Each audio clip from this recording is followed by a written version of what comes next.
Oi, galera do Talk Taças. Estamos aqui em mais um episódio, um super episódio. Vocês sabem que eu falo isso toda vez, né? Mas esse é realmente especial. Uma pessoa que eu já queria trazer há algum tempo. Uma referência aí no mundo dos vinhos. Mas antes de eu dizer quem é o meu convidado, você já se inscreveu no canal? Já deu seu like, já deixou seu comentário. Aqui embaixo, na descrição, também tem as minhas outras redes sociais. Me procura lá, me manda sugestão de entrevistado, sugestão de pauta, elogios. Só elogio, tá? Não é pra ficar criticando, não. Já basta a autocrítica. Não, tô brincando. Críticas também são bem-vindas. Vamos trocar uma ideia por lá. Vou começar lendo, tá? Porque é tão extenso que eu nunca ia decorar. Vou ler um pouco do currículo do meu entrevistado de hoje. Formado e homologado como sommelier profissional em 1988 pela ABS. Não vou nem... Vamos passa direto. Da seção do Rio de Janeiro, possui várias outras certificações, inclusive internacionais. Participou de vários concursos e obteve o título de melhor sommelier do Brasil em 1991 e 1994, melhor sommelier do Rio de Janeiro em 1990 e 1993. Representou o Brasil em 3 concursos mundiais. Foi consultor para a elaboração de cartas de vinhos de restaurantes super conhecidos. Co-criador do curso de vinhos online Mentoria em Vinhos, a gente vai falar um pouco sobre isso. Consultor de várias vinícolas, inclusive da vinícola que nós vamos degustar hoje, em vários lugares do mundo. Editor de vinhos da revista Agosto e colunista da revista Época. Jurado de concursos de sommelier e de certificações profissionais de sommelier. Professor, wine director de lojas de vinho. Ele já fez de tudo, Brasil! Tudo que você imagina que um sommelier pode fazer, ele já fez. Eu estou aqui com Gianni Tartari. Gianni, que grande honra e prazer ter você aqui hoje comigo. Muito obrigado, cara. É um grande prazer estar aqui. E só não gostei de começar falando de data, já comprei. Eu devia ter tirado todas. Deixa quieto, deixa pra lá. Não vamos fazer conta. Não, é melhor não. Na verdade, você começou a beber muito antes de ter 18 anos. Você começou assim aos 2, 3 anos de idade, né? Comecei a trabalhar como sommelier com 4 anos de idade. Nem tanto, mas é bem mais ou menos nessa época aí. Mas bem jovem. Já fiz de tudo, você estava falando bem. Já fiz de tudo nesse... Tudo, né? Quase tudo, né? Tem muita Isso coisa é legal. pra fazer ainda. É legal a gente falar isso, porque as pessoas pensam no sommelier, o sommelier de salão, no máximo, sei lá, um de empresa. Mas, puxa, olha como tem muita coisa que a gente pode fazer aí, né? Isso é muito legal, porque todo mundo vê que o sommelier, ou pelo menos tem essa ideia de que o sommelier só trabalha em restaurante e muita gente não quer mais, né? Tanto que está complicado encontrar sommelier para trabalhar em restaurante. Mas não se limita aí. Então dá para trabalhar de várias maneiras diferentes. E um campo é muito grande, muito vasto para o sommelier. Não é só uma coisinha, não. Não, muito não legal. é mesmo. Vamos começar brindando e vamos falar desse vinho maravilhoso.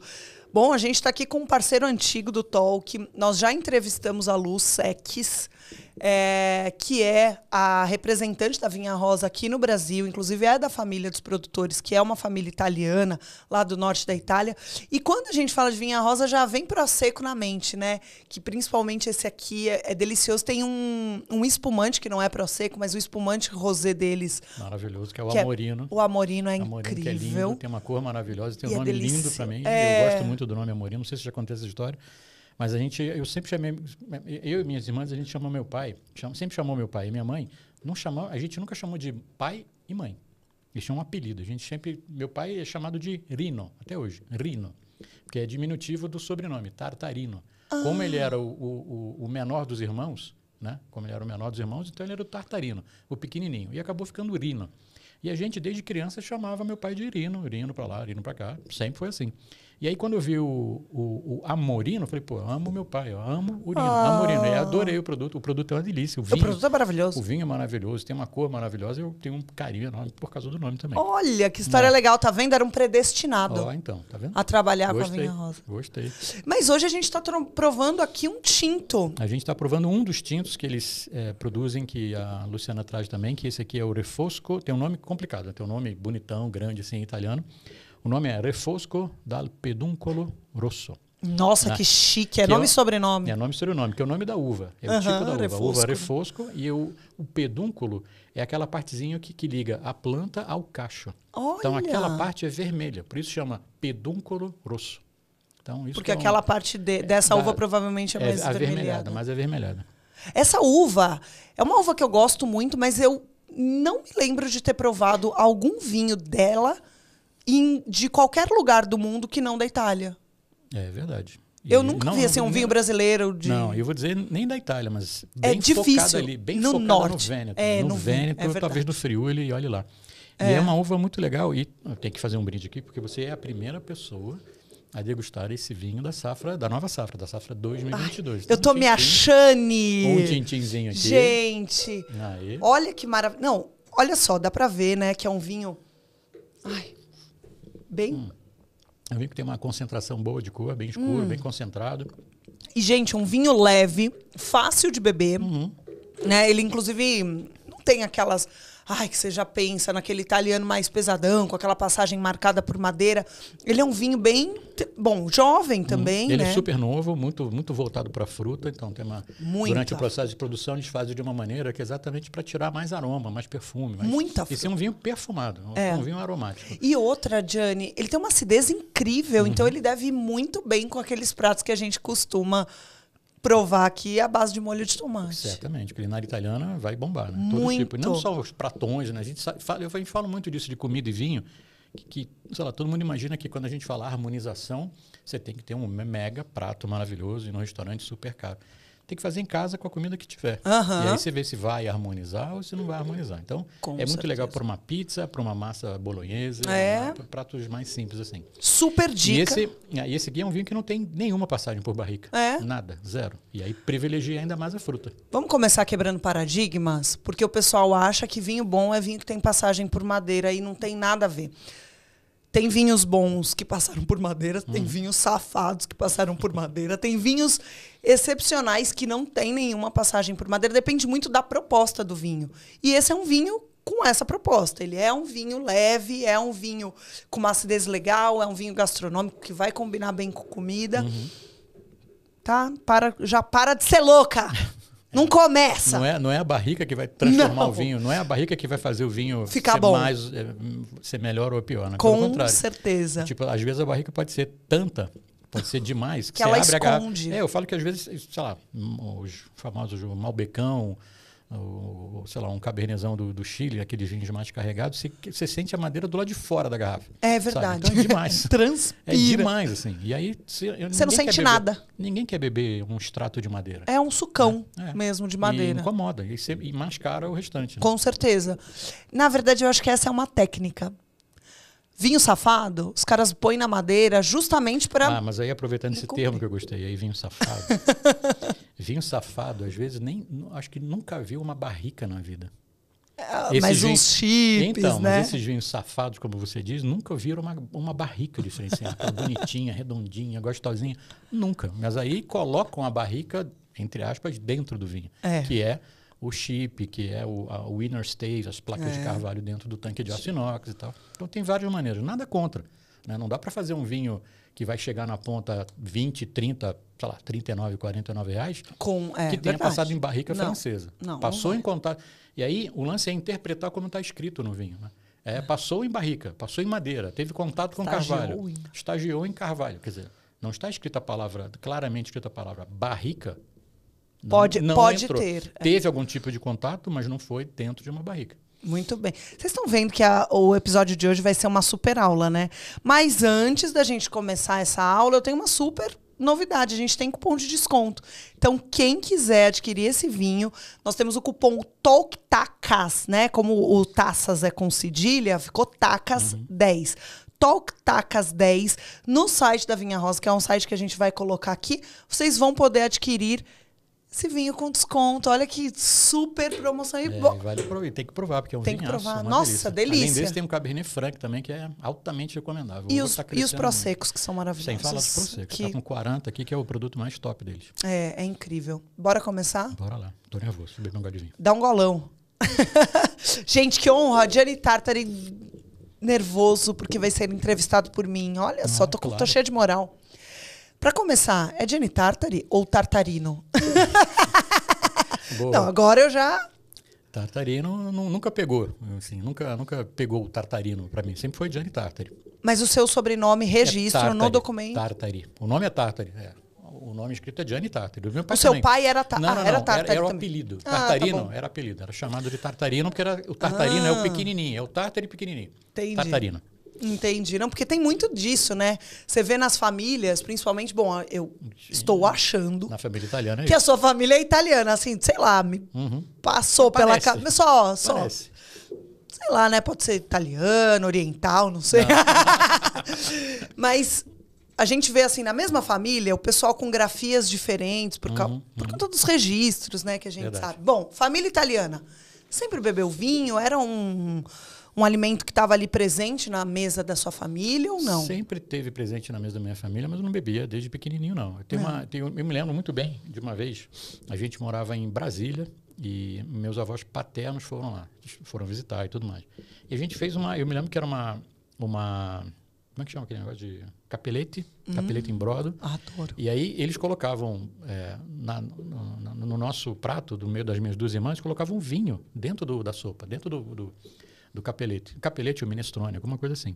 Eu falei, caramba, estamos bebendo vinho, olha aí que chique, não sei o quê. É uma E era lembrança que eu pequenininho, tenho. criancinha. Não, e era pequeno, sei lá, eu tinha, acho que tinha 7, 8 anos, alguma coisa assim. Criança. Criança, pequenininho. E depois, quando eu cresci, eu entendi por que colocava o vinho na sopa.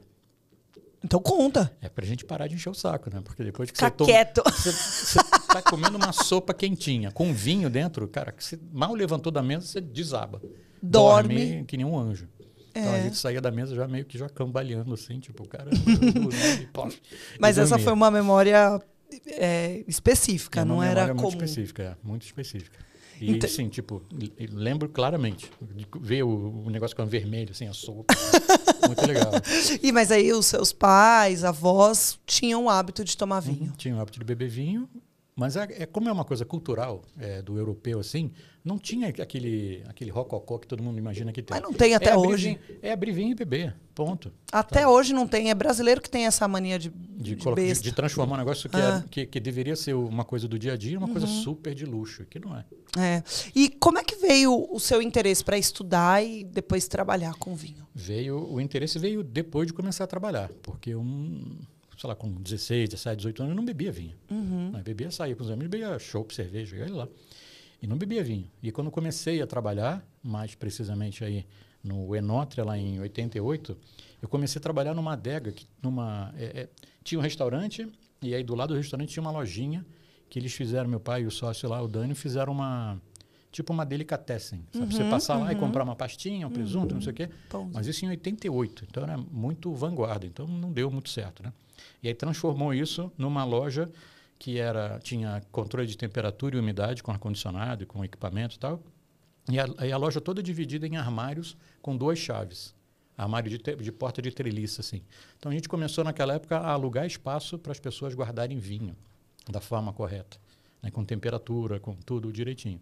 Em 88 não era... Em 88 era tudo mato. Então, mas ninguém tinha... Nem sabia bem como armazenar. Não tinha adega climatizada, Claro. nem era todo mundo que tinha isso. No máximo tinha um ar-condicionado enfiado num quarto lá e ponto. E a gente começou a receber vinho, né, dos clientes super habituês lá do restaurante, que era pequenininho, mandavam os vinhos, caixas e caixas e caixas. E o meu trabalho era abrir caixa, copiar o nome no caderno, catalogar tudo e arrumar no armário do cara. Depois eu colocava no computador, imagina, computador da época, aquele monstrão, e mandava por mail, tipo correio, não e-mail, porque não existia na época. Então a gente imprimia a listinha e mandava para casa do cliente. Nossa, que modelo, eu nem conheço, nem sei se isso ainda existe. E aí o cliente podia, como ele pagava o aluguel desse espaço, ele podia beber o vinho dele no restaurante sem pagar rolha. Aí ele ligava, Gianni, quero beber o vinho 32. Ele, vou lá, aqui que é o 32, pegava e botava lá. E aí, por curiosidade, assim, falei, o cara tem um monte de vinho. E aí tem o mesmo rótulo de vários anos diferentes, né? De safras diferentes. O que tem aqui de diferente, por que ele não bebe o mais novo, a garrafa bonitinha, limpa, vai pegar o rótulo todo fodido, rasgado, a cápsula estragada, vai beber o vinho mais velho? Beberia o vinho mais novinho, limpinho. E aí eu comecei a entender, comecei a estudar na ABS, lá do Rio de Janeiro, e falei, opa, tem um tesouro na minha mão aqui que eu estou cuidando. Tem um tesouro. Eu imagino que em 88, quem tinha esse cuidado, para começar, não era... Se hoje a gente já tem um consumo baixíssimo, imagina naquela época, né? Que a gente já teve uma melhora aí.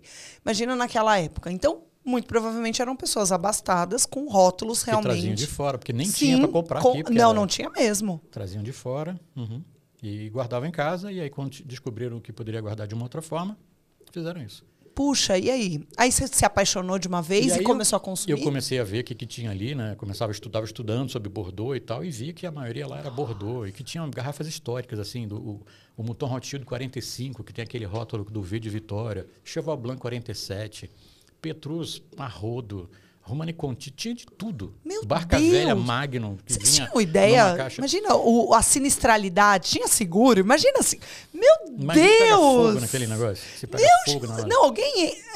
Meu Deus, olha, a ignorância é uma benção. Pois é, mas era um negócio espetacular, assim, sabe? De quanta coisa que eu coloquei a mão ali, de organizar e tudo mais. E aí depois eu comecei a trabalhar no restaurante.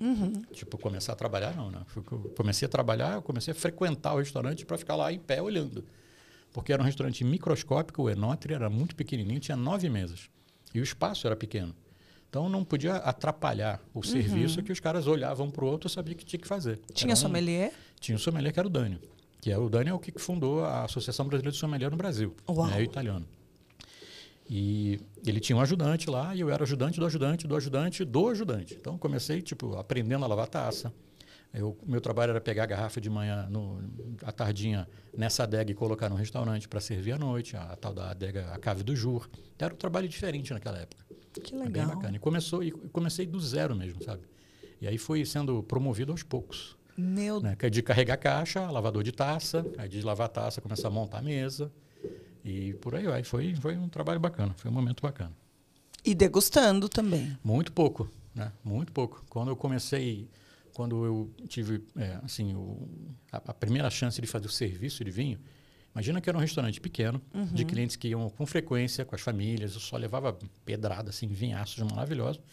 E eu me lembro muito bem o primeiro vinho que eu abri, de uma família que ia super frequentemente lá e tal, e aí eu abri uma garrafa para abrir e decantar e fazer o serviço de vinho. Pô, tremendo, morrendo de medo de fazer uma merda, né? E não podia.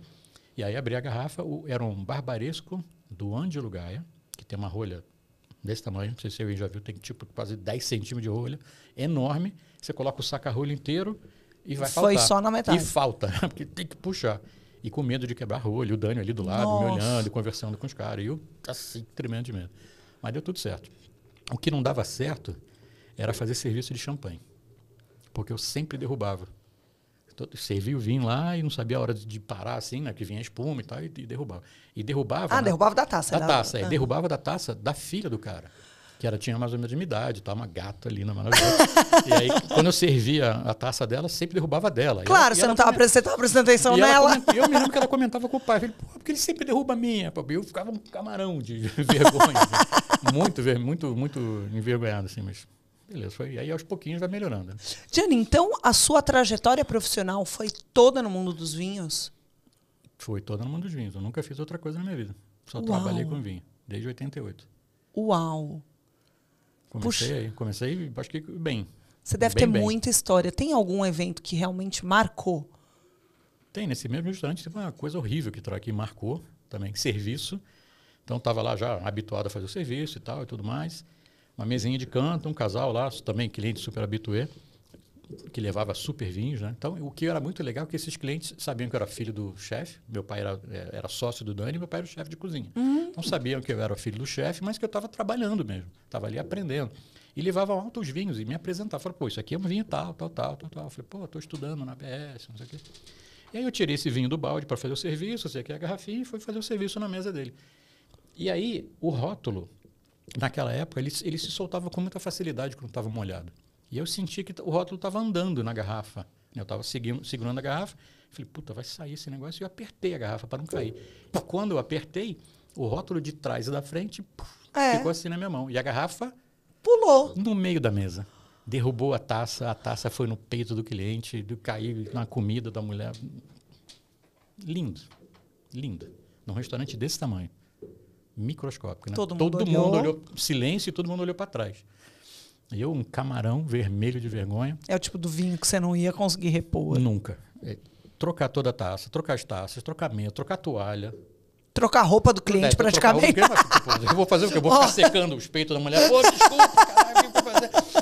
Mas voou, Meu voou, Deus. sabe? Taça grande, voou assim, o negócio foi tragédia, horrível. Esse foi um momento ruim, Foi. isolado, Foi, ou não, tem foi, não. tiveram outros, Esse foi o outros pior de todos. acidentes? Esse foi o pior de todos. Mas aí é bom que você aprende o que não fazer, né? Aprende a não fazer, não isso. confiar ali na garrafa e tal, segurar de outro jeito e tal. Foi legal, boas lembranças. Puxa, eles eram generosos, deixavam você, de fato, provar o vinho? Todos os vinhos, todos os lugares que eu trabalhei desde 88, eu abria e provava a garrafa. Todos. Não teve um lugar que falou, opa, não pode beber meu vinho. E nesse mesmo restaurante, eu me lembro que teve uma vez que um cliente ficou meio olhando assim, tipo, como assim você vai Não beber? necessariamente as pessoas sabem. Como assim você vai beber meu vinho? Com aquela cara, tipo, ui, o que você está fazendo? E aí o Dani tinha me falando, cara, você vai fazer isso, o serviço é esse. Se alguém perguntar, você fala, pô, tem que provar o vinho para ver se tá bom, se não tá bom. Eu não tô provando... Não tô bebendo tipo, vinho. festa. É isso. Começando a ficar mais relaxado agora. Acho que a sua dica de virar a taça foi boa. Virar a taça. Foi boa. Me fala, aproveita, você, eu sei que profissionalmente, né, vai em muitas feiras, eventos, ou mesmo fazer as degustações para os clientes, para entender, não profissionalmente, o Gianni, pessoa física, em casa, com os amigos, com que periodicidade você bebe? Eu já bebi, acho que mais frequentemente. Estou bebendo um pouco menos agora. Estou tentando dar uma emagrecida. Saúde, a médica já me falou, já me deixou preocupado. Então, estou bebendo um pouco menos. Mas eu bebo quando dá vontade, assim, cara. Estou em casa sozinho, quero beber um vinho, abro e bebo. Ontem, por exemplo. O problema é que dá vontade todo dia, né? Mas aí o problema é controlar a vontade. Controlar a vontade. Mas tem que dar uma diminuída, sabe? Eu acho que a gente que é profissional e que tem o contato diariamente, todo dia com esse negócio, tem que dar uma controlada. É diferente de um público, diferente do consumidor que trabalha durante a semana e aí bebe uma tacinha e aí de vez em quando vai no evento. A gente tem toda hora. E é curioso, a minha, pelo menos, concentração de eventos é durante a semana. E aí, no fim de semana, é quando eu quero beber com o meu marido, com os meus amigos. É escolher o vinho. Escolher, beber. Quero beber esse Quero aqui, beber, né? Não ficar ali degustando. Então, isso, cara, sabe? são 7 vezes na semana. Não, mas é bem isso. Às vezes tem vezes que eu quero abrir uma garrafa e beber. Não tem que ficar falando, porque o aroma... E é diferente você beber de você degustar. Totalmente. Muito diferente. diferente. Totalmente diferente. Gianni, quem é sua referência? Eu queria duas. Uma internacional e uma nacional no mundo dos vinhos. Referência internacional é muito fácil. É mais fácil, né? Porque eu sempre... não vou dizer que convivi, mas estive junto com essa pessoa algumas vezes do mundo do vinho e depois a gente ficava meio que olhando o que estava fazendo. Caramba, quero ser um dia que nem esse cara, que é o Gerard Basset. É um puta sommelier enorme, maravilhoso, falecido já, infelizmente. Sempre apresentei o Gerard Basset fazendo degustação quando eu dava as aulas lá na BS, porque era o cara, sabe? Master Sommelier, Master of Wine, entre outras coisas, que estou falando só 2 títulozinhos, pequenininhos, né? 2 coisas simples, Master of Wine e Master Sommelier. E um gentleman, assim. Então, eu tive com ele em 92, na primeira vez que eu participei do concurso mundial de sommeliers, que foi no Rio. Tive com ele no Japão e tive com ele em Viena, nas 3 vezes que eu participei. Então, é um cara super simples. Todo mundo fala, não, o Gerard chegava lá para bater uma ideia, trocar uma ideia, falava tranquilo. Então, é um cara que eu sempre me espelhei, assim. E, não sei... A referência aqui no Brasil, eu acho que é seguir não sei se é uma referência, mas assim, eu fico de olho em todo mundo. Claro. Sabe? Tem muita gente nova no mundo do vinho hoje que vê de uma maneira diferente que eu vi. Então, eu comecei do zerão, assim, não tinha muito para onde que olhar. Então, vamos do jeito que dá. E hoje tem muita gente trabalhando com vinho, tem muita gente falando do vinho de uma maneira diferente. E eu acho que é isso que a gente tem que olhar, se adaptar para o momento que a gente está vivendo atualmente. Então, tem muitas referências, não tem uma, tem muitas referências. Bom, quando você começou a estudar em 88, eu imagino, conheço um pouco da história, né, da ABS, e essas pessoas não tinham muita... As pessoas que fundaram não tinham muita referência, não tinham nenhuma referência nacional, né? Hoje até a gente vê algumas escolas, tem ABS, mas tem outras aqui nacionais, tem as certificações internacionais, né? Que eu não sei bem quando elas começaram, mas é super difícil. A gente não acha literatura nacional, é super difícil. Quando você encontra, são umas porcarias, Tem meia dúzia de coisas que você fala, pô, isso aqui é legal. Tem uns outros que você... Juro, eu sou advogada. Lei tributária é mais fácil. Eu falo, gente, eu leio, não entendo nada. Isso porque não tô começando do zero. Eu já tenho, né, formação. Então eu penso, meu Deus, uma pessoa que está efetivamente começando, querendo aprender, vou comprar um livro de vinho, cai do cavalo. Imagina quando eu comecei que tinha os livros todos em italiano, em francês, em inglês. Só isso. Você tem que, além de tentar entender o assunto, entender o que está a língua, né? Sendo tem dito, a barreira exatamente, da língua. o assunto e a língua. Então era mais complicado. E eu acho que quando eu comecei a trabalhar numa importadora que foi lá em 99, na Expand, a gente teve um projeto chamado Wine Education, que a gente viajava o Brasil inteiro falando sobre vinho para criar o interesse, fomentar esse interesse aí do vinho e a pessoa comprar vinho depois na loja. E eu me vejo hoje lá, sei lá, me vejo hoje como eu falo de vinho hoje, como eu falava naquela época. Eu falei, cara, naquela época eu assustava mais do que atraía. Porque paletó e gravata, o cara já chegava lá e falava, puta, já vim errado. Eu já estou errado, não deveria ter vindo assim. E falar de um jeito mais complicado, que não atraía as pessoas. Você achava que estava abalando, exatamente, falando difícil, chique, porque mas... eu tinha aprendido daquele jeito. Claro. Eu tinha aprendido daquele jeito. Hoje em dia, a gente vê que é completamente contrário. Então, a gente tem que... Eu acho que o grande barato hoje é a gente conseguir comunicar esse negócio aqui que tem milênios de história de uma forma... mais simples, né? Arroz, feijão, tranquilo. Não dá pra gente descomplicar o mundo dos vinhos, porque ele vai ser para sempre complicado. É uma bebida viva, técnicas diversas a todo momento surgindo. Milhares de uvas. Milhares de uvas novas, cruzamentos, formas de vinificar, umas maluquices que o povo faz aí que dá super certo. E aí acho que é isso também que dá graça nele, né? Claro. Mas você acha realmente que a linguagem é o principal diferencial da educação vínica de 1988 e atual? Porque hoje você é um educador, né? Principalmente, você atua principalmente aí na mentoria de vinhos. Você acha que esse é o principal diferencial? Eu acho que o maior diferencial é esse. É a maneira de você explicar uma coisa difícil e os comentários que a gente tem dos alunos assim da mentoria. Muito conteúdo difícil passado de uma forma que você entende. Então, esse que é o grande negócio. Se a pessoa quiser complicar depois, pode, porque tem complicadora que não falta. Então, vai ter muito termo mais complicado de falar. Então, se a gente conseguir traduzir, falar de uma forma simples, a pessoa vai gostar mais do negócio. Com certeza. Então, eu acho que o caminho é esse. Você já fez... Bom, eu citei aqui no começo inúmeras coisas que você fez. Tem alguma coisa na sua carreira que você ainda gostaria de fazer, de conquistar, ou alguma coisa que você ainda, sei lá, não fez, uma região que você não conheceu? Tem alguma coisa que você almeja aí? Tem uma porrada de coisa ainda, né? Porque viajar é uma delas, né? Eu já viajei muito pelo vinho, através do vinho, para tudo, tudo não, mas muitos lugares do mundo, assim, e tem os outros que eu não fui, que eu quero conhecer e visitar e provar. Mas o que eu quero mesmo fazer é um projeto que está escrito, bonitinho, guardadinho lá, há muitos anos, é fazer um vinho. Você vai fazer uma linha de vinho, não é uma garrafa, não é um tipo, mas quero fazer um negócio bacana. Que legal. Uma caixa, tem várias ideias ali. A gente tem muita... Eu tenho essa vontade também. Não quero uma linha toda, não. Queria só um espumante cada um. Mas o negócio não é pegar um vinho pronto e colocar o rótulo. Sim.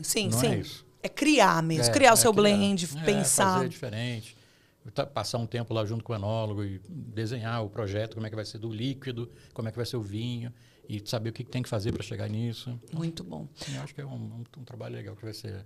Tenho certeza. Tenho certeza. Vai chegar a hora. É um filho, né, que você vai gerando. É isso aí. E aí depois tem que mimar o filho, né? Depois você vai ver como ele se comporta, porque a gente acha que está fazendo tudo certo, de repente você fala, putz, não era, deu ruim. Deu agora.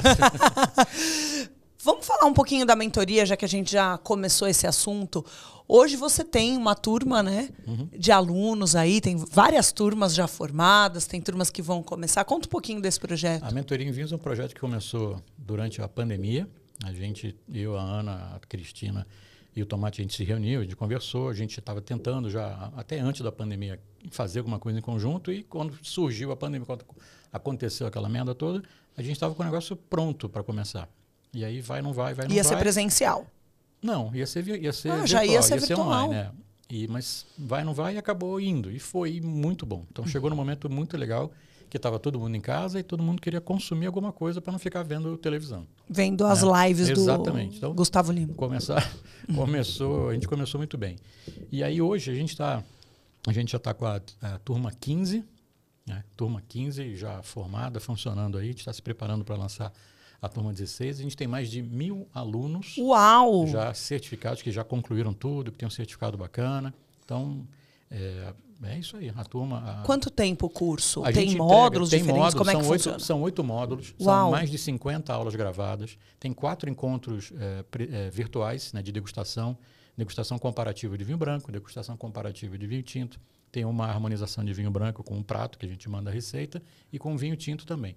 E depois 2 encontros de happy hour, assim, de tira dúvidas e começo e encerramento. E a pessoa consegue fechar por módulo ou é o curso todo? É o curso completo. Tá. O curso completo. Então, a gente entrega tudo em 2 meses. 2 meses a pessoa, se ela acompanhar o ritmo, em 2 meses ela revoluciona assim, drasticamente. A gente brinca dizendo que muda da água para o vinho, literalmente assim, porque você aprende tudo em 2 meses. Nossa, excelente. Do básico ao avançado. Muito legal. Então, começa com a história lá do Cáucaso, e aí passa pelos mundos antigos, até chegar no Império Romano, que aí eu fico doidão, pirado no Império Romano, que é maravilhoso, e daí para frente. Então, é muito bacana. Vinho é incrível, né? Como ele demais. mistura tudo isso. É história pura, né? Muita história para contar, e é o que cativa as pessoas. Mas você também já foi professor presencial em sala de aula? Já, muito. Começou com essa história da Expand, lá da One Education. Aham. Mas foi também, trabalhou na ABS, como já disse, né? Certificações e tudo mais.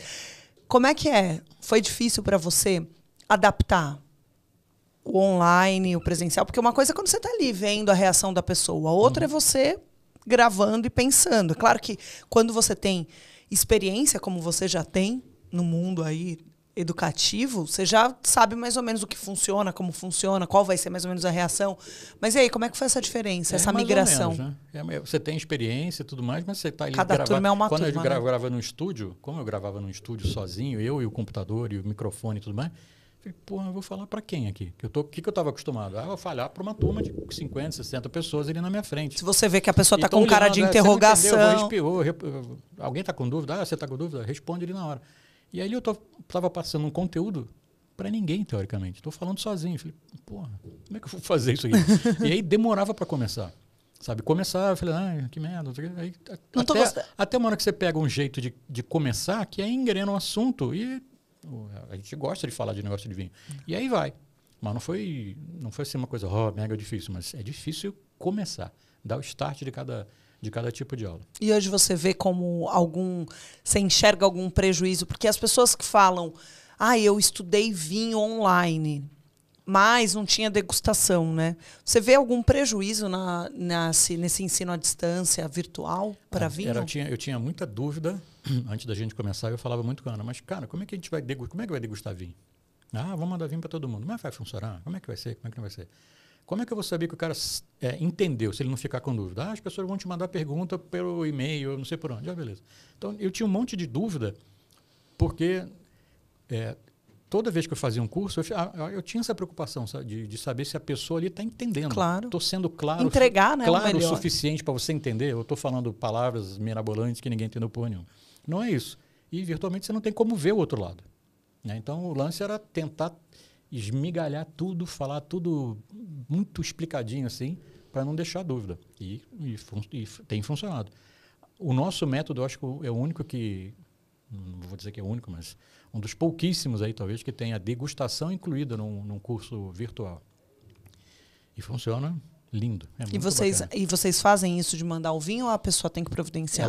A gente manda a gente prepara um kit com parceiros, então a gente envolve toda a indústria, né? A gente não é que faz tudo em casa, assim, a gente envolve a indústria, os parceiros, os importadores, quem tem loja e tal, para eles fazerem toda essa parte logística de separar o vinho, montar um kit, receber os pedidos e despachar. A gente tem aluno no Acre, tem aluno em Manaus, no Brasil inteiro. Eu até acho que talvez, não sei, acho que é bem interessante para o pessoal que está fora, porque a gente não tem uma oferta de cursos nesses lugares. A gente tem alunos em 22 estados brasileiros e em 8 países.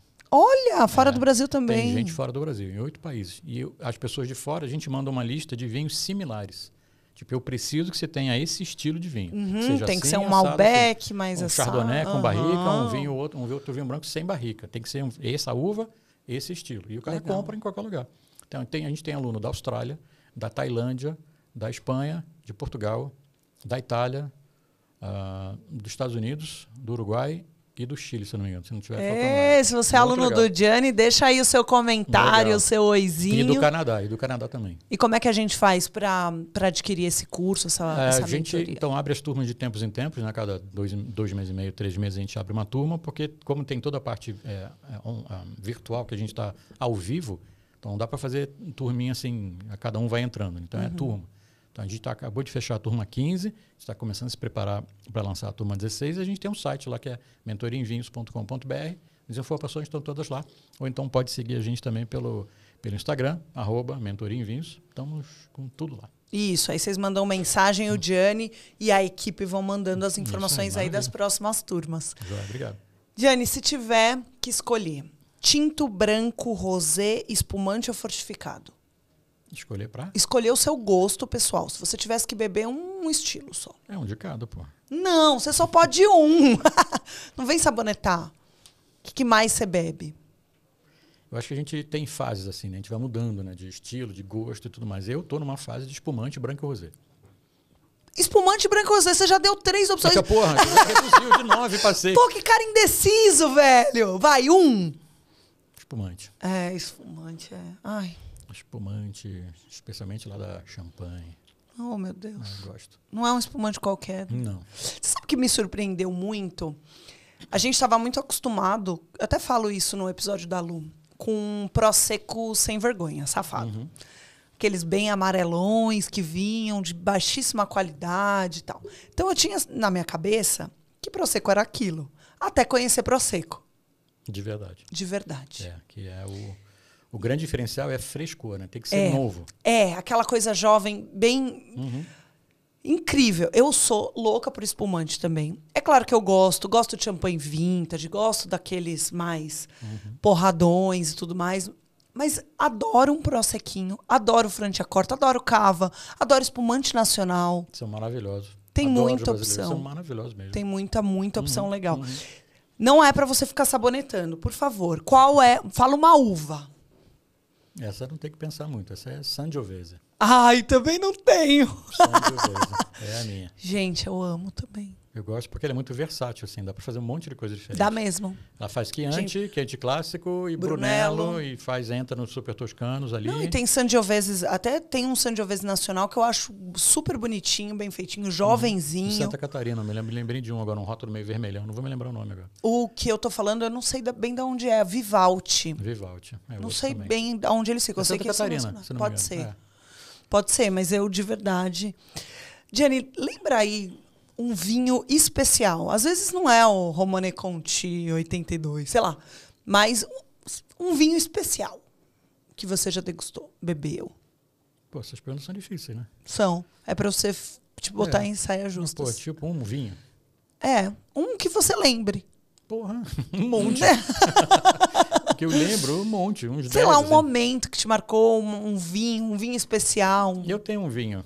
Eu vou falar o Sassicaia 85, que é uma coisa raríssima, que eu comprei em leilão em 2008. Sei quando eles começaram com o Sassicaia. Deve ter sido nessa época, deve ter sido uma das primeiras. Não, o Sassicaia é mais antigo. O Sassicaia, a primeira safra comercial dele foi em 68. E ele foi lançado em 72. Então, já existe produção de Sassicaia desde os anos 40, mais ou menos, 45. Mas oficialmente 68. Eu adoro a história de Sassicaia. Sempre fui fascinado por ele e tive essa possibilidade de comprar essa garrafa no leilão em 2008. E guardei um tempão e bebi. Ele era 8,5. Ele já tinha... 8,5, já tinha um tempinho. E é uma raridade. Depois você dá uma pesquisada aqui que Sassicaia 85, que é uma coisa, assim. Então tem toda uma paixão pelo vinho. Você esperou para abrir? Tipo, comprei e guardei 14 anos. Eu abri a garrafa em 2022, recentemente. Não vou dizer que eu me arrependo de abrir, Mas ele podia guardar mais uns 10 anos. Jura? É isso, fácil. eles são muito porradas. Ele podia guardar mais uns 10 anos. Tranquilo. Talvez os mais recentes não são, Nem tanto. não tem mais Exato, tanto. é. Apesar que o Tinanello 2019 você não bebe. É muito pesado. É um soco na E cara. é muito novão, assim. Sabe? É. Esses vinhos precisam de tempo. Precisam. Eles ainda estão muito agressivos, não estão muito integrados e... O vinho italiano não é agressivo. É o agressivo. É um gentle. Não, mas ele te bate dando um beijinho, mas ele bate. Não vem com isso, não. Aproveitando, regiões. Você disse que conheceu várias. Teve alguma que te marcou? A Borgonha é um lugar que não tem outro lugar parecido. Na face Em que da terra. sentido? Em tudo. Em tipo de solo. E se a gente olhar bem para a Borgonha, se fosse te dar uma aula de Borgonha, a aula ia demorar 2 segundos. Assim. Você ia aprender muito rápido o que é Borgonha. Tudo que é tinto, 99% é Pinot Noir, tudo que é branco é Chardonnay, 99% acabou a aula da Borgonha. Não tem muito mais o que falar. Agora, vai provar a Borgonha, vai degustar a Borgonha, sabe? É uma uva tinta que faz todo tipo de vinho lá e vinhedos que são colados, assim, não tem nem 1 metro de distância de um para o outro. E é absurdamente diferente. Absurdamente diferente. Não é que é um pouquinho, mudou um pouquinho, não. É o oposto, se puder falar. E são incríveis. Então a Borgonha é o lugar. Puxa vida. Você como educador e como experiente aí no mundo dos vinhos já deve ter ouvido muita besteira, muito mito. Já. Qual o maior mito que você já ouviu no mundo dos vinhos? Eu acho que é o toque retal na garrafa. É enfiar toque retal! Enfiar o dedo no buraco Eu da fui garrafa. parar pra pensar o que é o... Toque retal. Vamos demonstrar. Essa daqui, ó, tem o... Aqui, ó. Tem cliente que entrava na loja, tem cliente que entra na loja e vai comprar vinho. E as garrafas ficam meio deitadinhas, assim, né? E as pessoas vão lá passando a mão na bundinha da garrafa. Assim, então, o buraco mais fundo é aquele vinho que é o melhor. Falei, ui? Então não tem uma relação. Assim. Então a gente brinca que é o toque retal na garrafa. É talvez o maior de todos, porque as pessoas têm esse mito, cara. Garrafa pesada. Eu fiz uma vez uma live com a Kelly Bergam, e a gente fez uma live de mito. E a gente falou de vários mitos e as pessoas mandavam perguntar, mas e não sei o quê. E aí uma pessoa falou, não, mas é verdade que na produção do vinho do Porto eles colocam um pedaço de bicho dentro, um corte da coxa do bicho para... Bicho, tipo animal. Um animal... Tipo um pedaço de porco dentro do vinho. Gente, falei, caralho, eu nunca ouvi falar nisso na minha vida. E as pessoas têm uma ideia louca sobre vinho. Não sei de onde sai essas merdas todas. Fiquei morrendo de nojo, mas você sabe Mas que... não tem, né? Eu vou te falar uma coisa que eu tenho um pouco de nojo. Eu sei que não tem a ver. Total. O Você pisa-pisa. Desculpa, gente, eu tenho um pouco de nojo de pé. By the way. Assim, na vida... Mas peraí, mas você acha que o cara, sei lá... Ele chegou do vinhedo lá andando descalço. Não importa. E aí ele chega na vinícola. Meu pé é limpo. Aí ele tá com o pé todo cheio de lama, de terra, com a unha preta encravada e ele vai pisar o... Eu não acho isso. Não é assim. Mas tudo bem. Você acha que também ele vai antes, alguém vem, passa um negocinho na unha dele. Deixa eu dar uma checada, igual aqueles testes de clube antigamente, olha assim no meio dos dedos, deixa eu ver se tem uma micose. Esse pelinho. Não pode entrar. Não, mas é assim, cara. Eu sei, eu adoro vinho do Porto, mas tem umas coisas, por exemplo, às vezes quando eu vou em restaurante, se é menu degustação, que eu não escolhi efetivamente o prato, eu peço pro garçom, isso é real, não me falar o que tem. Porque a chance de ter alguma coisa que eu não vou querer comer é grande. Aí o que eu faço? Eu como. Porque a ignorância. Então eu não penso... O que tem, como é que foi feito o vinho do Porto. Porque hoje é tradicional a pisa. Sim. A pé, mas eu acho muito nojento. Então, mas chega uma hora que tem a fortificação, né? Você vai colocar álcool. Não, e ele vai fermentar. Tem a fermentação, depois tem a fortificação. Sim, vai matar tudo. Não, logicamente, tá tudo certo. Mas e aí tem o nojo de qualquer jeito. Foi Luiz Pasteur, né? O vinho é a mais sã das bebidas, é a mais limpinha das bebidas, porque é fermentado, tem álcool. Não sei quem foi isso falou, não sei se foi Luiz Pasteur, mas acho que não. É isso. Mas eu não vai beber, não pode pensar na produção. Não pensa. Tipo, vai e tome, pronto. Ainda bem que não tem um bicho sanguinolento dentro do... Mas tem umas bebidas que tem uns bichos dentro, né? Tipo, tem aquelas cachaças que o povo bota. Não, mas o cara falou que cobra. o vinho do Porto era produzido daquele jeito. Tem que botar o sangue...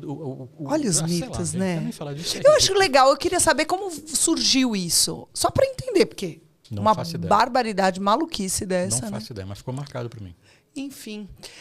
Gianni, o que você acha Bom, você conviveu com as pessoas lá de 88 que tinham que trazer os vinhos de fora, que não tinham acesso a grandes rótulos aqui no Brasil, que não tinham acesso à informação, não tinha internet. A pessoa não podia falar o que é um sassicaia. Deixa eu ver aqui. Não tinha. Não tinha nada disso. Hoje, por outro lado, a gente tem uma oferta de informações enorme, barbaridades enormes, besteiras enormes, mas bem ou mal... Dá para você saber dá ali. Uma filtrada. Dá para você entender mais ou menos e tudo mais. O mercado mudou muito, os consumidores mudaram muito, a indústria mudou muito, né? A gente estava falando, inclusive, dos vinhos de antigamente, que eram vinhos muito mais longevos. A pessoa já produzia pensando. Hoje os vinhos são muito mais prontos, mesmo esses vinhos que tradicionalmente... Que são feitos para durar muito tempo. Barolo, Brunello. Um Esses dias eu tomei um Brunello 2016 que estava incrivelmente pronto. Você fala, pô... Que judiação, né? Porque o Brunello era aquela coisa... Enfim, como que você avalia? O que você acha que melhorou? E o que você acha que piorou? Falando aí do mundo dos vinhos. Tanto de mercado, consumo. Eu acho muito legal essa pergunta.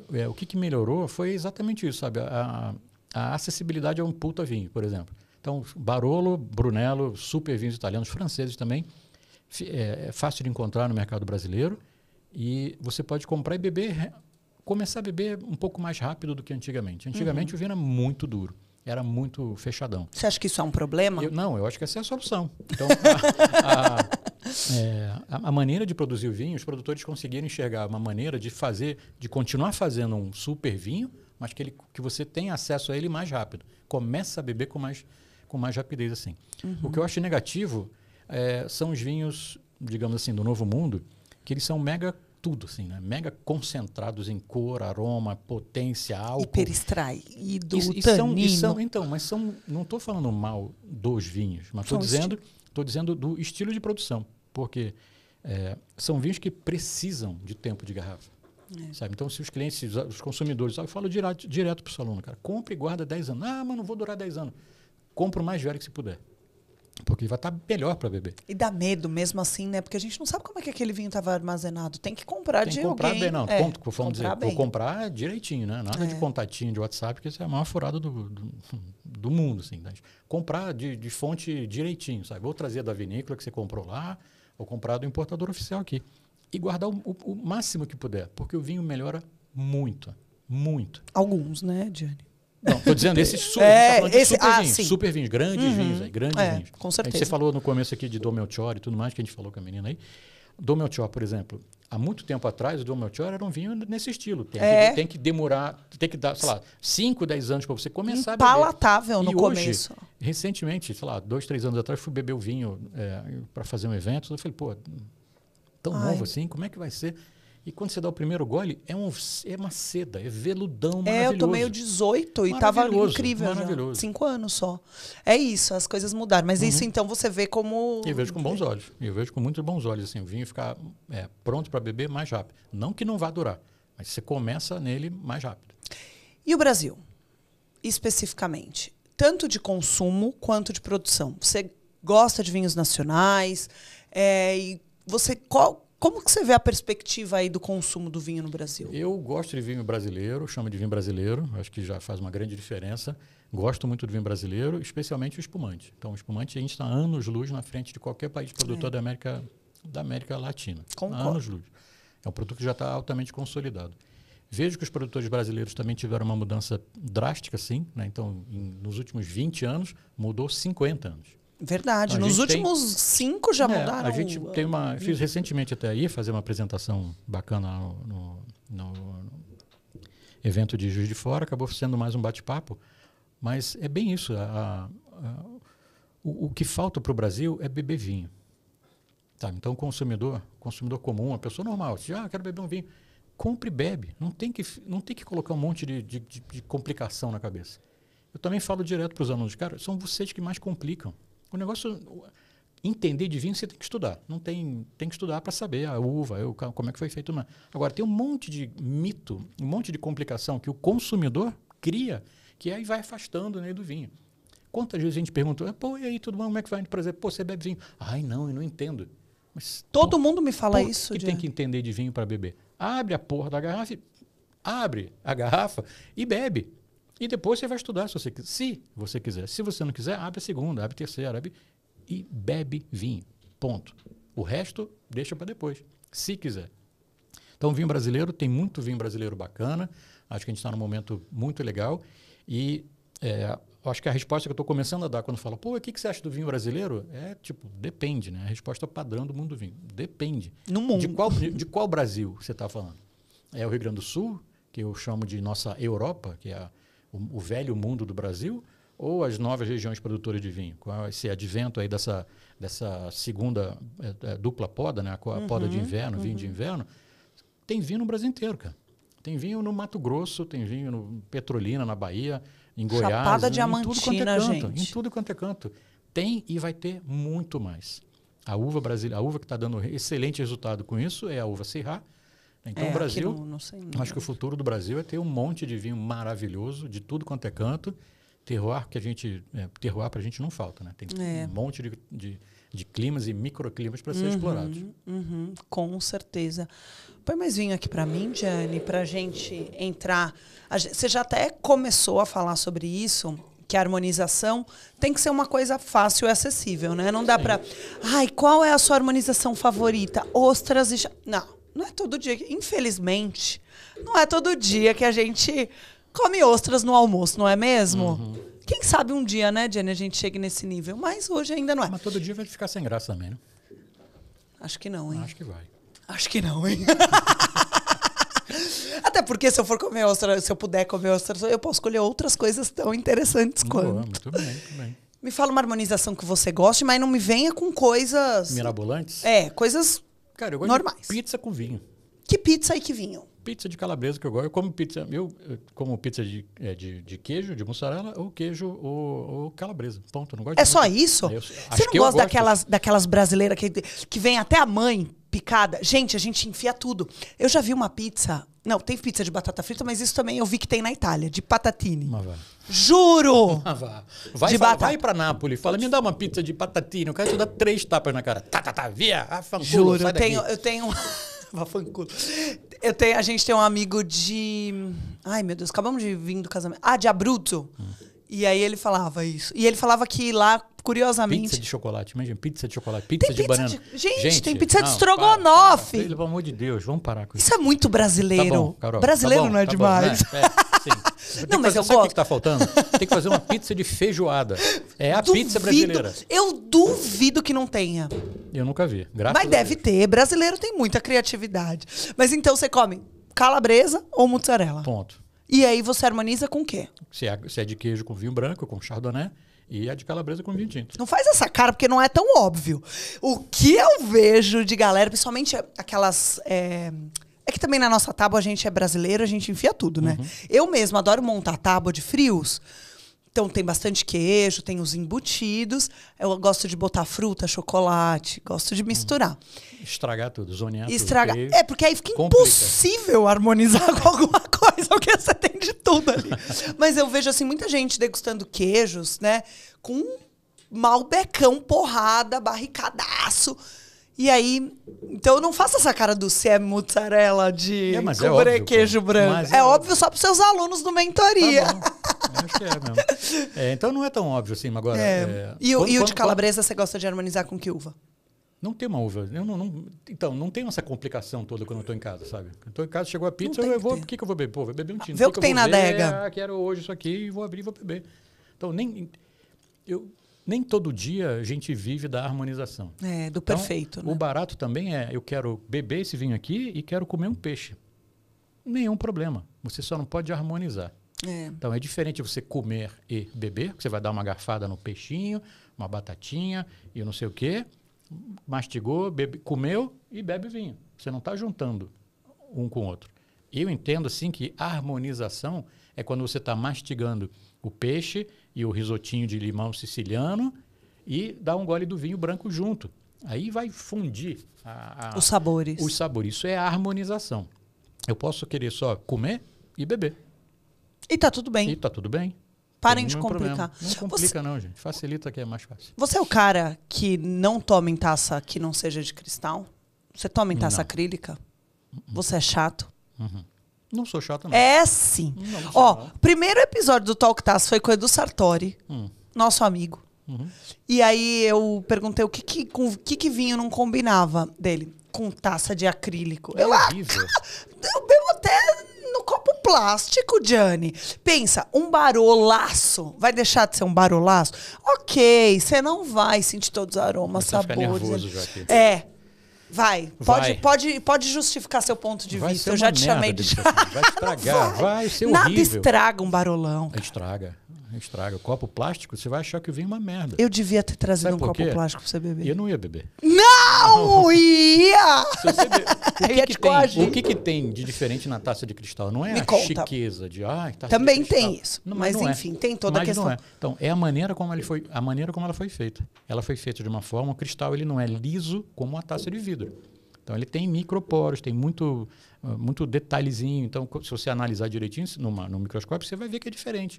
E quando você faz assim com vinho, ele ajuda o vinho a mostrar mais se aroma. revelar. A mostrar mais aroma, mais perfume. Mas será que você não está falando isso de uma degustação e não quando a gente está bebendo? Lembra do que a gente comentou da diferença? Olha só, você não vai abrir uma garrafa de Barolo para beber um Barolo vendo futebol e virando e vendo. Eu acho. Né? Então, eu acho que eu tem acho gente que vai a gente ficar dá um pouco pesadinho. Você vai dar uma degustação, vai fazer uma degustação mais legalzinha. E aí você tem que aproveitar o vinho. Nada contra você usar a sua taça de cristal, você usar a sua taça de acrílico, de plástico para beber vinho. Nada contra, você vai estar bebendo vinho. Ponto. Beleza. Agora, talvez você não vá sentir tudo que o vinho tem para te mostrar. Não, de fato não. Existe um motivo, não é só para ficar bonito ali na foto do Instagram, que fica bonito, mas não é só por isso. Inclusive, as nossas taças maravilhosas da Zuizel Glass, quero fazer um agradecimento da Bia. Boa. É um agradecimento à Lazer Shop. Barulho dela. E olha como ela é bonita, né? Essa diva, ela tem uma haste bem longa. É claro que tem uma função, né? Todas essas, mas veja, até quando você perguntou se eu tinha taças, né, para você trazer os vinhos, e aí eu falei que tinha só... Ainda bem que você não falou que tinha, tem umas taças de acrílico aqui. Você vai na minha casa, você está convidado oficialmente para ir na minha casa tomar comigo um Brunello na taça de acrílico. Jura? Juro. Que desperdício. Pô, muito obrigado pelo convite. Você não vai? Vou, lógico. Bom. Eu levo as taças. Eu tenho taça. Eu levo uma maletinha. Tem uma maletinha de taça, eu levo as taças. Chato! Não é, cara. Vai aproveitar melhor a degustação, pô. Tá bom. Um Brunello merece. Então. Mas se você tá na piscina, vai tomar um rosezinho despretensioso. Vai ser um reservadão, tá valendo. Não precisa ser um reservadão, mas um rosezinho gostosinho de piscina, com criança correndo do seu lado. Sim, o cachorro tem um cachorro que chama Brunello. Ele é uma desgrama. Ele passa, ele acha que ele é um pincher, mas ele é um cachorrão, vira-latão gigante. Ele passa derrubando tudo. As taças caem a cada 5 minutos, porque ele passa em cima das taças. Então... nesse momento aí, é óbvio que tem que ser uma coisa mais de segurança, assim. Com certeza. O vinho também não vai ser um Brunello que você vai beber na piscina. Não. Você vai ter uma indigestão. É justamente a história do futebol lá com o Barolão, né? Então. Com quem você gostaria muito de dividir uma garrafa, bater papo? E aí, pode viajar, pode ser alguém, sei lá, Michael Jackson, que já morreu, que impossível. Pode... Não do vinho. Pode ser do vinho, pode não ser do vinho, aí é com você. Cara, durante muitos anos eu fui mega fã, assim, do Eric Clapton. Olha! Eu adoraria. Nossa, que músicas depressivas. No seu lugar aí. Né? Não, nem tanto. Ele aí do seu lado, com uma guitarrinha aí. E fazendo alguma coisa meio ia ser incrível. E a gente bebendo vinho e trocando ideia, falando, pô... Ia ser muito bom. Clapton is God. Uma situação curiosa. Essa de você ter apertado e os rótulos saído e tal, já foi, né? Mas uma situação curiosa, engraçada, divertida nessa sua trajetória aí no mundo dos vinhos. Teve uma que... num restaurante, assim, lotado, fazendo serviço, trabalhando, abrindo garrafa e tudo mais, eu abri a garrafa de vinho, tirei a rolha. Normalmente a gente faz movimento, né? Corta a cápsula, coloca o saca-rolha, tira a rolha, cheira a rolha e tira a rolha daqui e vira para colocar no nosso copo. E aí eu fiz isso, sei lá, 1000 vezes no mesmo dia com um monte de garrafa de vinho. E essa garrafa eu peguei e fiz assim e não saía vinho. Eu falei, ué? E virava a garrafa e não saía vinho. Fui olhar, era um tipo de rolha chamada Twin Top. Ela tem 2 fatiazinhas de rolha maciça, uma em cima e uma embaixo. E quando eu puxei... Veio só de cima. Quando eu puxei, veio a rolha, só que ficou um pedacinho, descolou esse pedacinho e ficou dentro da garrafa. Não era para descolar, é isso? Não era para descolar. Não conheço esse não modelo saiu. de rolha. E aí não saiu. Ela não sai, o pedacinho da rolha não saiu. E aí ficou preso aqui. Né? Então, puta, e bem no meio, você não, como é que não você... chega, o saca-rolha não chega lá. Você teve que enfiar. Empurrar para dentro e decantar o vinho e tal. Então, no restaurante, tudo tem um timing certinho, né? Então, a gente faz isso para servir o vinho antes de chegar ao prato. Tipo, o prato vai sair daqui a 30 segundos. Então, tá lá servindo o vinho, o cara provou o vinho, chega o prato. Assim que funciona no restaurante, direitinho. E aí me enrolou, porque eu tive que fazer abrir a garrafa, enfiar a rolha para dentro. É engraçado. O restaurante é muito bacana. Eu acho que é um teatro, assim, no dia a dia, que é muito legal de ficar assistindo. Só de ficar assistindo, não trabalhar. Mas é legal. Trabalhar não mais, estou velho para isso. Mas parece que a gente acha que tem papagaiada. A gente estava falando aí dessa diferença, né?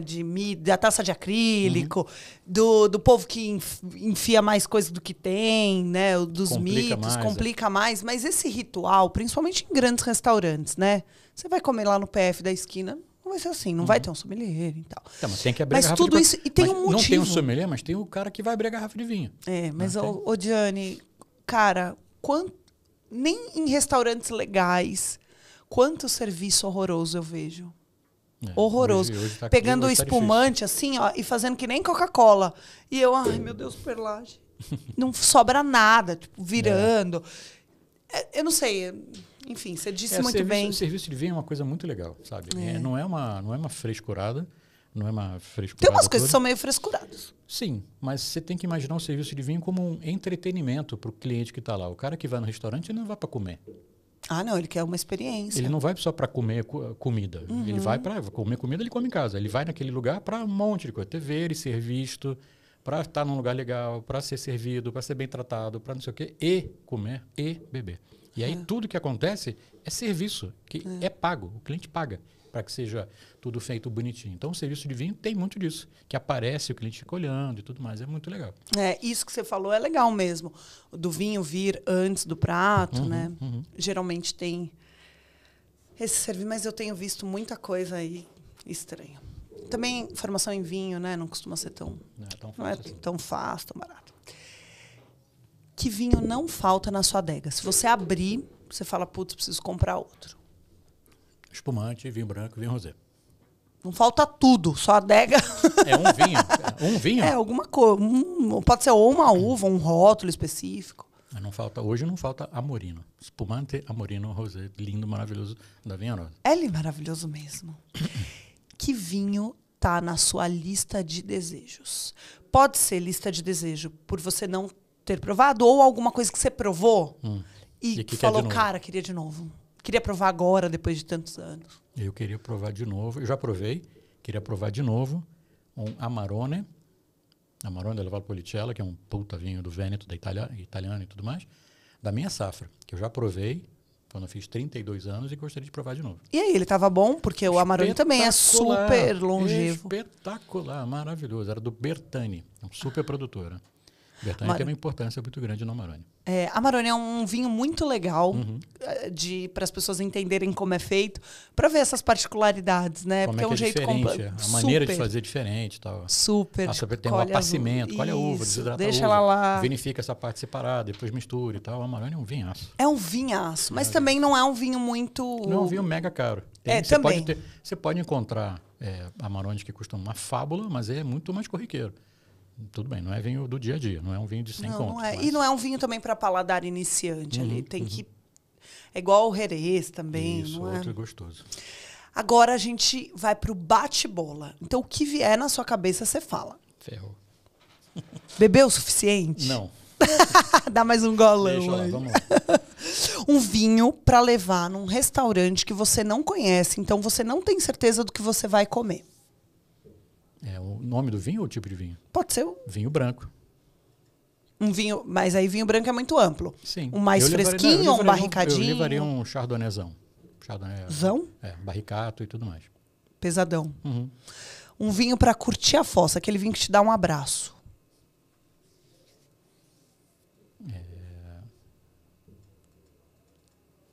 Vamos, Diane! É bate-bola. Você já pensou? Eu tenho absoluta certeza que você pensou. Porque você deu um sorrisinho, eu falei, agora, Pensei não veio. Não, sim. Eu beberia um tinto italiano. Um tintão? Um tintão italiano. Um brunelão? Um brunelão. Porque você vai ficar... Essa sua fossa tá chique, né? Ué. Você não acha que... Você é do tipo que acha que quando você não tá legal, se você toma um vinho desse, você acaba estragando o vinho? Eu acho que não. O vinho nunca... na maioria das vezes, o vinho está sempre perfeito. Quem está estragado somos nós. É verdade. Você que acordou com o pé esquerdo, você que está com dor de cabeça, está doendo aqui, está doendo ali, você pode beber o melhor vinho do mundo que você não está bem e o vinho vai descer uma merda. Mas é tão legal entrevistar as pessoas por isso. Tem gente que fala, não, quando eu não tô bem, eu não bebo, porque eu não vou. Aí que eu bebo. Então é tão legal ver essa diferença aí das pessoas. Um vinho para levar numa festa com diferentes níveis de apreciador. Tem desde a tia que só toma Campari, até o Zenochá. Meu pai tomava muito Campari. Pois agora a moda é a Perol, né? Uhum.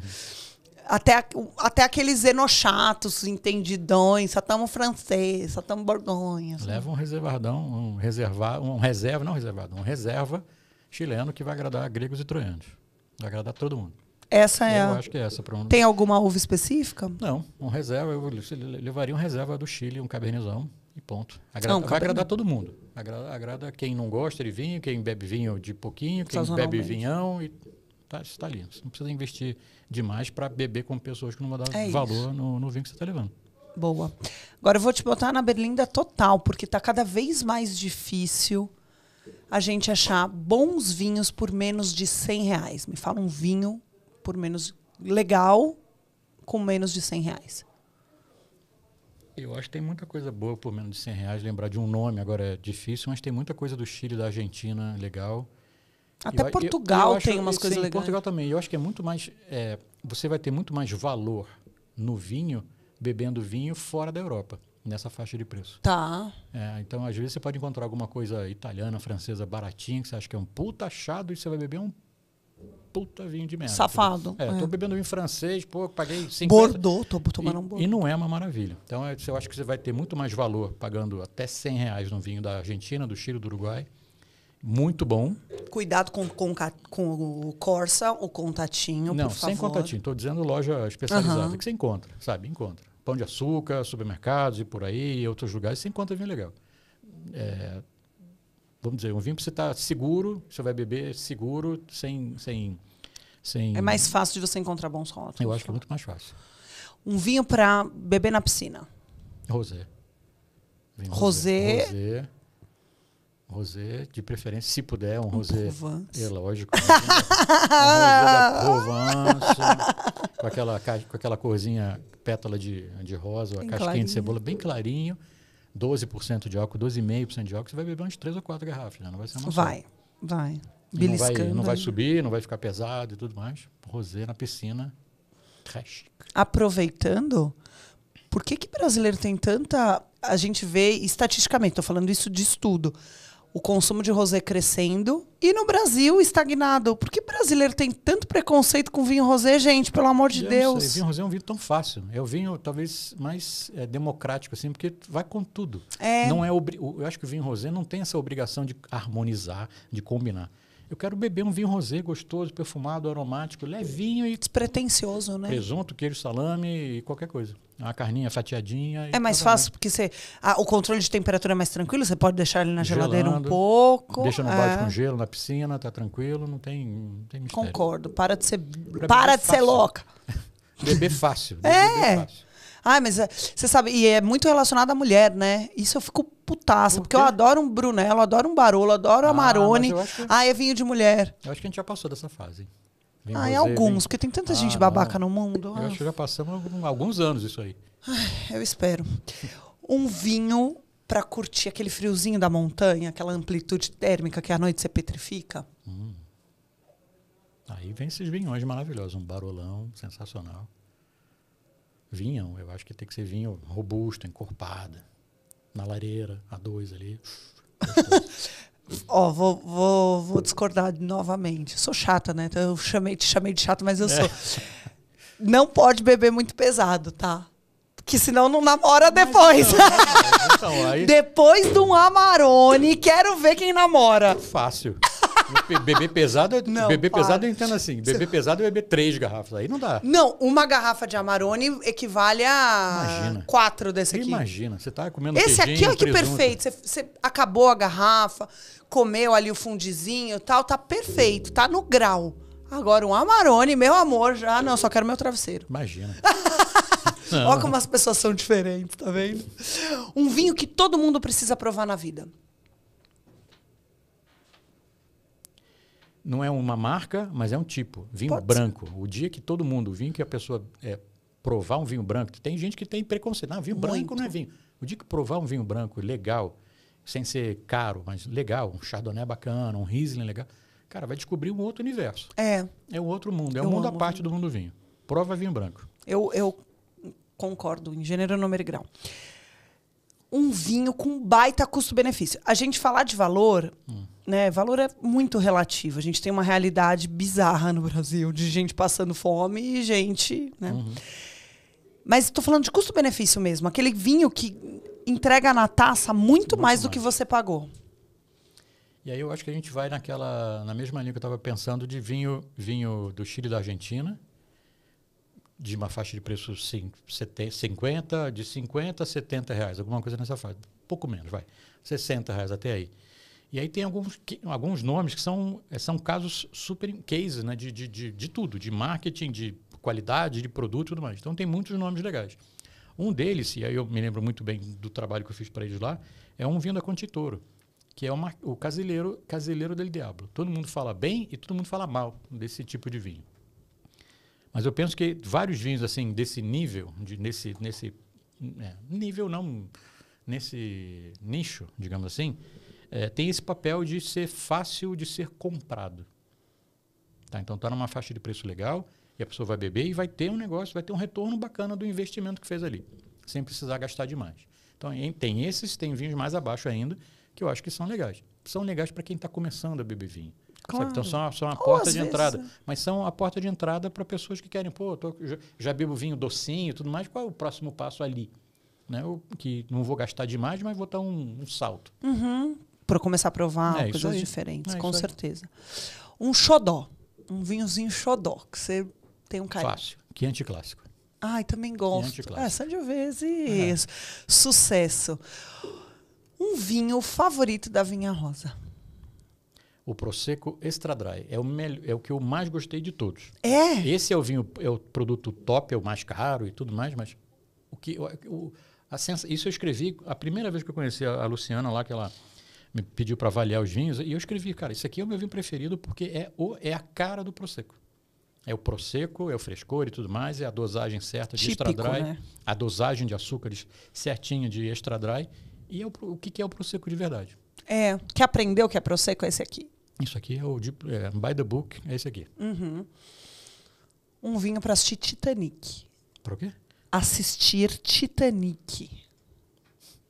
Um vinho para assistir Titanic. Pensa que Titanic tem 3 horas de... Tem que ser uma garrafa Magnum. Uma garrafa Magnum de um vinho tinto, sei lá, um tinto. Para chorar, né? Porque eu choro. Se eu assisti 59 vezes, eu choro 59 vezes. Um tintão pesadão. Um tintão pesadão, grande, garrafa grande, 2 pessoas, vai fácil. E para assistir Loucademia de Polícia, sabe? Sessão da tarde? É comédia. Tem que ser vinho assim, vinho feliz, alegre. O que é? Vinho perfumado, aromático, um torrontés. Legal. É legal. E para assistir Vingadores? Para mim, para assistir Vingadores tinha que ser um vinho do Porto, porque eu acho um pé no saco esses filmes. Não é o tipo de filme que eu assisto, não. Mas Vingadores, o que eu beberia? Um vinho heróico, um vinho que sobreviveu aí à história, o que é difícil de ser feito, mas sai, que é produzido, assim, sei lá, um vinho de lugar difícil. Não me vem um nome aqui agora, mas um vinho de lugar difícil, assim, de produção complicada. E para assistir filme de terror? Um vinho para beber. Filme de terror, você vai ficar agarrado com o vinho. Meu Deus, vai ficar agarrado. Eu odeio filme de assim. terror. Eu também, né? Sabe por que eu não gosto de filme de terror? Porque eu acho patético. Eu morro de rir. Você fica falando, meu, quem pensou numa besteira dessa? É ridículo. Eu acho muito ridículo, sabe? Tem uns filmes que eu não vejo, cara. Tipo, de tomar susto. Ai, meu Deus, que medo. Detesto. Eu detesto. Eu gosto de ter mínimo controle ali sobre as minhas emoções. Nunca levei. Eu já assisti alguns e falei, porra, mas é ridículo. Jura? Eu vou te passar ridículo. Que eu fiquei sonhando com ele. Chama O Exorcismo de Emily Rose. Não vi. Não assista. Você não sabe. Eu fiquei assim. Porque tinha um negócio lá, diz que o horário que Jesus morreu foi 3 da tarde, então às 3 da manhã, o horário das trevas, e a menina acordava às 3 da manhã e tal. Você acredita que eu fiquei acordando 3 da manhã? Meu cérebro ficou tão cagada de medo. Meu Deus, aquele filme não saía da minha cabeça. Caramba. Ele é bizarro. Bizarro. Quero ver. Depois me manda Pelo amor. Não gosto nem de lembrar. Então, um vinho para esse filme tem que ser um vinho que você vai ficar agarrado nele, não. Uma garrafa, você vai ficar muito vai te louco. Dar segurança com a garrafa no colo. Qual é esse vinho? Tem que lembrar do nome do vinho. Um vinho. Lá, um tintão, de novo. Eu gosto de, nesses momentos eu acho que o tinto vai te dar uma segurança. Dá um abracinho, né? Sabe por quê? Porque as pessoas bebem... Quando se fala vinho, 91% das pessoas pensam em quê? Em vinho tinto. Não pensam numa taça uma flute com espuma. Então é vinho tinto. Então é uma coisa que já é meio conhecida. Você já sabe o que esperar. Parece que ele te dá um pouco mais. Você já está preparado e sabe o que esperar dele. Então você vai estar num ambiente meio que conhecido, num terreno conhecido. Boa. Um vinho, uma música e um lugar. Tudo junto, esse combo. A música está aqui na minha cabeça agora. Então fala. É do Eagles, Hotel California. É muito legal. Porque ele fala de vinho. Eu acho que a galera nunca se percebeu, nunca, ouviu. Mas ele pede vinho, pede vinho da safra, ele pede um vinho e o cara lá fala que a gente não tem esse vinho desde a safra de 69. E aí se você parar para pensar, safra 69, onde é que é boa safra 69? Na Borgonha, a puta safra da Borgonha 69. Então o cara fala, infelizmente eu não tenho mais esse vinho, desde 69 que a gente não tem mais vinho, não tem mais esse spirit aqui. Então essa seria a música. Olha a pessoa, né, que estuda vinho, ela acha o vinho até na música. Eu vejo em filme, em música e tudo. E o que mais? O vinho? Um vinho, uma música e um lugar. A música seria essa, o vinho seria um Mega Borgonha, um Van Romané. E o lugar? O lugar? Numa vila na Toscana, debaixo do sol, assim. Sob o sol da Toscana? Numa vila maravilhosa da Toscana. Mandando um Borgonha. Sem ninguém ver. Sem ninguém ver, senão ia levar porrada. Ia, certeza. Levar porrada dos italianos lá. E ouvindo o Igor. Borgonha ou Bordeaux? Borgonha. Toscana ou Piemonte? Primeiro um, depois outro. Toscana ou Piemonte? Sai de cima do muro. Toscana, Sangiovese, Toscana e tudo mais. Piemonte é foda, porque tem muita coisa boa também. E abrir mão ali do Barolo, e do Barbaresco, e do Roeiro, e de várias outras coisas legais que tem lá, é complicado. Eu vou de Toscana. Eu também. Até para os girassóis, a paisagem. Prosecco ou Franciacorta? Porque a gente está falando de estilos opostos. Né? São métodos diferentes de produção e o conteúdo, o gosto, o aroma, o sabor é diferente. Um é mais fresquinho, mais levinho, o outro é mais robusto e tudo mais. Pode pular, não? Não. Depende. Eu gosto de Prosecco, mas o Franciacorta tem também uma ligação de sangue, assim, sabe? Porque meu pai é da Lombardia e a Franciacorta é da Lombardia. Meu pai é de Cremona, que é uma cidade ali do coração, da área onde se produz. Ele nasceu lá? Ele é de Cremona. Mas aí, eu acho que os dois. Não dá para pular, não. Essa eu vou deixar passar só pela questão emocional aí do papo. Beijo, obrigado. Tanat ou Pinot Noir? Pinot Noir. Uma dica para quem está começando no mundo dos vinhos. Abra a cabeça, prove de tudo. Para de ser louco. Não, só vinho tinto. Porra nenhuma, bebe tudo. Prova um espumante, Prova um branco, um rosé, um tinto, um vinho de sobremesa, que a gente quase não falou aqui. Não, vinho quase do não. Porto, vinho fortificado. Prova. Uma vez na vida, vai falar, não gostei, bem aí mesmo. Tem gente que fala, pô, não desce, vinho do Porto não desce.